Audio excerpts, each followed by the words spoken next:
We saw displays of support for the Ukrainian community from top to bottom in Southwest Florida all day and happening again tonight.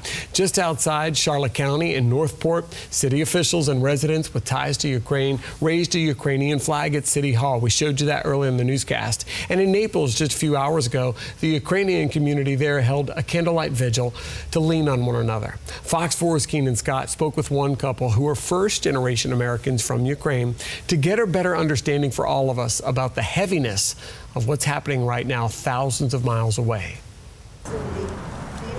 It was a night of reflection and education at Lely Presbyterian Church in Naples, where congregants got a chance to sing, tell stories, and offer support for the people of Ukraine. But for Bowden and Marie Shandor, both first-generation Americans from the Ukraine, those stories were personal. I never ever thought I would see a country invading another country in Europe with such brutality and such wanton disregard. Bowden was invited to offer a brief history of the Ukraine, something that he says isn't easily understood. He says the outpouring of support he's seen over the last few days have him feeling proud of his heritage. I've gotten texts and emails from people I went to high school with in Paterson, New Jersey, Eastside High School, who's reached out to me and said, you know, our prayers are with you. And says that this conflict is a teachable moment, offering important lessons that should have all Southwest Floridians paying attention. It's a good lesson for everyone to reflect upon what makes this country so special and why we need to understand that freedom doesn't come without a cost. And that's what the Ukrainian people understand very well.